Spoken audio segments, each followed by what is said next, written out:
Hello students, in this video you will see the next question based on analytical chemistry and use of sodium hydroxide solution and ammonium hydroxide solutions. Your question is 6 test tubes contain calcium nitrate solution, ferrous sulfate solution, ferric chloride solution, copper sulfate solution, zinc sulfate solution and lead nitrate solution respectively. Means separately in these 6 different test tubes these solutions are taken. Their equal solutions are taken. Each solution is divided into 2 portions, first and second. Describe the effect of number 1 adding NaOH solution to each portion in turn till it is in excess. Means first of all NaOH solution is added drop by drop and then in excess. Second, adding NH4OH solution to each portion in turn till it is in excess. Means NH4OH solution first drop by drop is added to the solution and then in excess. For example, first of all we take calcium nitrate solution. This is calcium nitrate solution taken in test tube. Its aqueous solution is taken in test tube. According to the question, this solution is divided into 2 portions. First and second, means this solution is divided into 2 test tubes. Test tube 1 and test tube 2. This is again aqueous solution of calcium nitrate. Okay. Now add NaOH solution drop by drop. Means few drops of NaOH solution is added to first portion of the calcium nitrate solution. And in the second portion, few drops of ammonium hydroxide solution is added. This solution is added into second portion and NaOH solution is added into first portion of calcium nitrate solution. When NaOH solution is added to calcium nitrate solution, then white precipitate of calcium hydroxide is obtained. This is white precipitate of calcium hydroxide. Reaction is given here. CaNO3 twice react with NaOH gives CaOH twice plus NaNO3. CaOH twice remains insoluble and precipitated as a solid, and sodium nitrate remains in solution. When NaOH solution is added in excess in this test tube or in this solution, when NaOH solution is added in excess, then precipitate is sparingly soluble. Means precipitate is slightly soluble. It is not completely soluble. Clear solution is not obtained. Only sparingly soluble precipitate is obtained. But in case of NaOH, NH4OH, when NH4OH solution is added to aqueous solution of calcium nitrate, no precipitation occurs. Means no precipitation is formed, no effect. Why? NH4OH is weaker and weaker base than NaOH. It is weak alkali than NaOH. That's why it is unable to form precipitate with calcium nitrate. Means NH4OH is weaker base than calcium hydroxide. That's why no precipitation occurs in this case.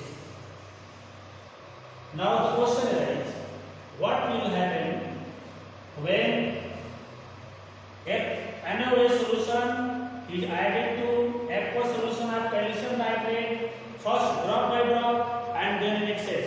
Your answer is, when small amount of sodium hydroxide solution is added to calcium nitrate solution, of calcium hydroxide is obtained, which is statically soluble in excess of NaOH solution. Next question. What will happen when ammonium hydroxide solution is added to the calcium nitrate solution? When no precipitate is obtained in this case. No precipitation takes place in this case. Second question. Effect of NaOH and NH4OH with aqueous solution of ferrous sulfate. This is ferrous sulfate solution, aqueous ferrous sulfate solution. According to question, this solution is divided into two portions, portion first and portion second. To the first portion, I add drop by drop NaOH solution, and to the second portion, I add drop by drop NH4OH solution.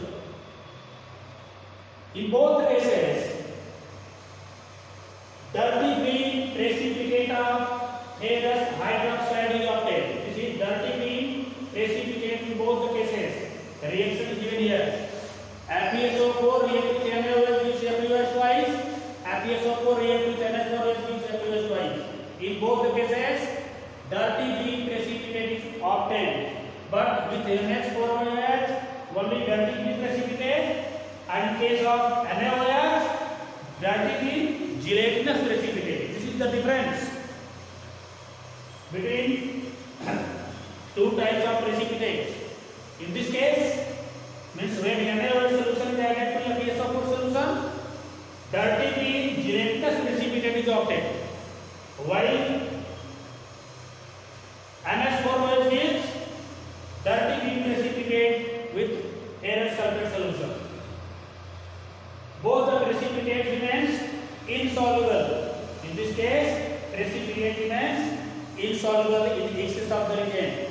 Means on adding excess of NH4OH or NaOH, precipitate remains insoluble. Now the question: what happens when NaOH solution is added to aqueous solution of FeSO4, first drop by drop and then in excess?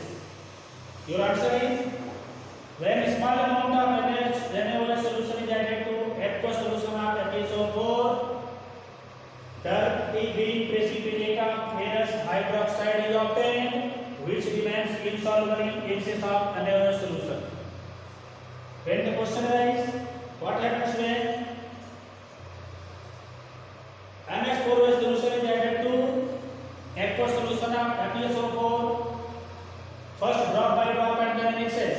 Your answer is, dirty green precipitate of ferrous hydroxide is obtained with small amount of NH4OH solution. This precipitate remains insoluble in excess of NH4OH solution. Your third answer is, action of sodium hydroxide solution and ammonium hydroxide solution with ferric chloride solution. This is ferric chloride solution, aqueous ferric chloride solution. According to question, this solution is divided into two portions, first and second. To the each portion, I add few drops of NaOH solution and NH4OH solution. Means NaOH solution to the first portion and NH4OH solution to the second portion of ferric chloride solution.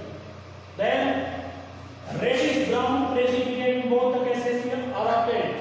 In both the cases, reddish brown precipitate of ferric hydroxide is obtained. Reaction is written here. FeCl3 and NaOH gives FeOH thrice with reddish brown in color.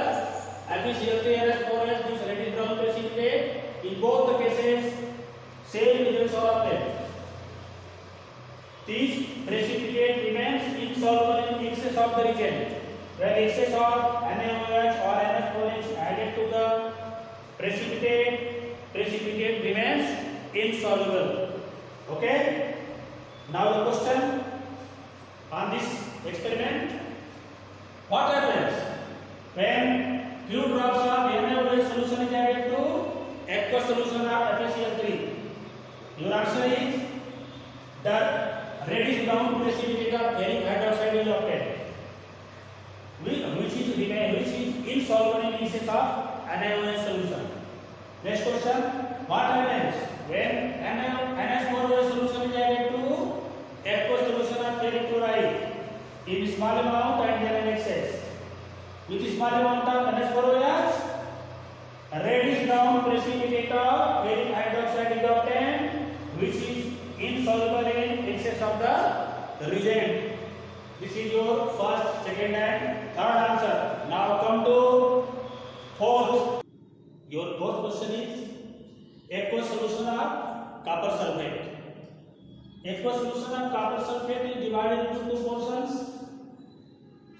and from each portion add drop by drop NaOH solution and NH4OH solution separately. Means when few drops of NaOH solution is added to aqueous solution of copper sulfate, we get light blue precipitate of copper hydroxide. Light blue precipitate of copper hydroxide, which is insoluble in excess of NaOH solution. This copper hydroxide solution, precipitate remains insoluble in excess of NaOH solution. While in case of NH4OH, when few drops of NH4OH solution is added to copper sulfate solution, first of all, light blue precipitate of copper hydroxide is obtained, which is soluble in excess of ammonium hydroxide solution. This is due to the formation of soluble complex, and color turns from light blue to deep blue. This is the different action of ammonium hydroxide and sodium hydroxide with copper sulfate solution. With sodium hydroxide solution, precipitate remains insoluble in NaOH, while this precipitate copper hydroxide is soluble in excess of NH4OH due to the formation of soluble complex tetramine copper hydroxide. Tetra means 4, tetramine copper hydroxide. Tetramine copper hydroxide is a soluble complex which gives deep blue color to the solution. Next question is zinc sulfate solution. Zinc sulfate, aqueous solution of zinc sulfate divided into two portions. To the first portion, add few drops of NaOH solution, and to the second portion, add few drops of ammonium hydroxide solution. In both the cases, white precipitate, which type of precipitate? White gelatinous precipitate is obtained with both the reagents. Means NaOH and NH4OH both forms gelatinous white precipitate with zinc sulfate solution. When excess of NaOH solution is added to it, precipitate becomes soluble. This precipitate is soluble, dissolves due to the formation of sodium zincate, which is a complex, soluble complex, sodium zincate Na2ZnO2. Due to the formation of Na2ZnO2 in this solution, Na2ZnO2 is present, which is soluble in water. As a result, clear solution is obtained.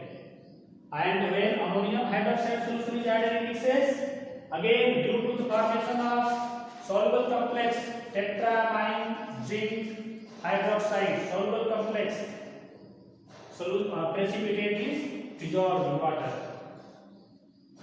So ammonium hydroxide and sodium hydroxide both gives white gelatinous precipitate with copper sulfate, zinc sulfate solution, and this precipitate is soluble in excess of each of the reagent, but with NaOH, sodium zincate is formed as a soluble complex, while with NH4OH, tetramine zinc hydroxide is formed as a soluble complex. Your last question is action of sodium hydroxide solution and ammonium hydroxide solution with lead nitrate solution. This is lead nitrate solution, which is divided into two portions, first and second. To the each portion, one by one, add NaOH solution. To the first portion, drop by drop, and to the second portion, NH4OH solution, drop by drop. In both the cases, white precipitate, chalky white precipitate is obtained. Chalky white precipitate is obtained, which is soluble in acetic acid. This precipitate is soluble in excess of acetic acid and not soluble in NaOH or NH4OH. NaOH or NH4 cannot dissolve PbOH twice. Precipitate means excess of NH4OH cannot dissolve this precipitate. This precipitate remains insoluble in excess of NH4OH. Okay. Now the questions, some questions may be asked regarding on the basis of these experiments. Which substance is obtained in solution where NaOH solution is added to copper sulfate solution? In each case, precipitate shown by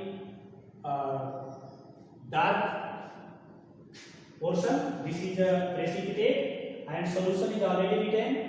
Means Na2SO4 is present in solution and copper hydroxide formed as a precipitate. In this experiment, ammonium sulfate present in solution and copper hydroxide is precipitated. In this solution, in this case, sodium sulfate is present in solution and zinc hydroxide is precipitated.